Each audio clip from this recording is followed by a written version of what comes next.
Direct voice communication is perhaps the most convincing evidence of survival after death, but it is a rare occurrence in physical mediumship.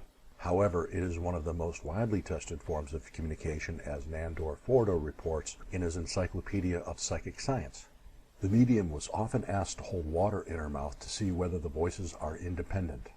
With Mrs. Emily French of Buffalo, the voices were tested in exacting conditions by Professor Hyslop, Dr. Isaac Funk, and others for a full week. Arthur Findlay records how he often had his toy car at medium John Sloan's mouth when one or more voices were speaking and no sound came from it.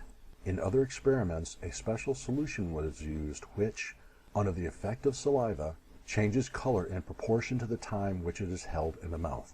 If one of the sitters also takes an amount into his mouth and ejects it at the same time, the color should be identical. It was by this test that Dr. Abraham Wallace contended to have established the good faith of Susanna Harris.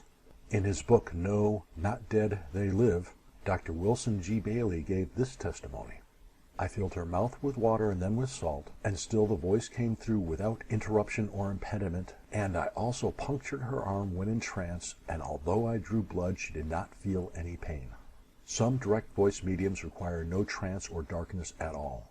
It is reported that during an operation on Eileen Garrett in 1931, whilst she was unconscious and gagged, the doctors in attendance heard voices in her proximity. One voice spoke fluently in a tongue which none of the doctors understood. Voices speak through a voice box constructed of ectoplasm, a substance taken from the medium's body, or through a megaphone known as a trumpet. The trumpets, when used for this type of communication, are mainly a tin or aluminum conical-shaped object open at both ends. The trumpet is usually placed in the center of the circle of people present. When the atmosphere is right for spirit, they will sometimes make the trumpet float in the air and make it fly around the room, stopping at a person they may want to speak to. The voice heard in a direct voice seance can come from any part of the room and may be human, whether man, woman, child, old, young, in any language or accent, or even of the animal kingdom. In a London seance with Eder Wright, Lieutenant Colonel E.R. Johnson heard the barking of 3 dogs. Dennis H. Bradley, in The Wisdom of the Gods, speaks of a direct voice seance in which very loud and distinct barks were heard, and then there came back an answering bark of his Alsatian wolfhound in an outhouse some distance away from the room in which the seance was being held. In The Power of Spirit, Barbanel writes, I was invited to bring a party of friends and selected a group of young Jews who had their doubts about spiritualism. It was suggested in the early part of the seance that if Hebrew hymns were sung, these might create favorable conditions to attract Jews who have passed on. My friends hummed 3 Jewish airs.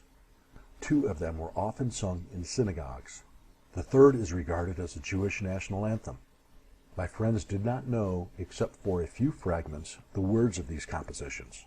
Yet through the trumpet there were heard voices which accompanied them, and in each case they sang every word. It sounded as if a fully trained chorus was present, one which was accustomed to singing these age-old tunes. The luminous trumpet moved over to a friend seated near me, and a spirit voice addressed him. My friend answered, and a lengthy communication followed. While this happened, I engaged Mrs. Johnson, who was in the chair next to me, in conversation. Several times I heard her voice and the spirit speaking through the trumpet simultaneously. The spirit communicator, claiming to be the uncle of my friend, gave his name in Yiddish as Yozel, the equivalent of Joseph. There were several outstanding facts in this communication. The spirit reproduced his earthly voice. Its distinguishing characteristics were easily recognized by my friend. His uncle had been a cantor in synagogue, and the intonation was typical of his profession. The communicator displayed an intimate knowledge of his nephew's domestic surroundings.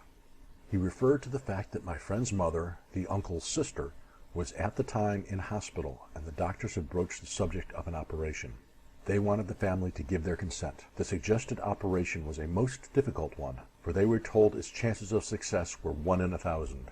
Yet if the woman were not operated on, she could not be expected to live for long. The dead uncle advised his sister to have the operation, which he said would be successful. On the strength of the spirit assurance, my friend told his mother the next morning what was said at the seance. He broached the subject gingerly, for she was not favorably disposed towards spiritualism. She, in turn, related her previous night's dream, in which the same brother had appeared to her and advised in favor of the operation. The family was called in for consultation, and after hearing the story of the seance and the dream, gave their sanction. Arrangements were made for the delicate operation to take place. The family eagerly awaited the result. There was a long crisis, but eventually the mother pulled through. As if by a miracle, the hospital authorities said. The spirit forecast was correct. Here, you would say, was a watertight case for survival and for spirit prophecy. But there was one flaw. Though the communicator's name was Yosel, the family always called him by his nickname of Yosha.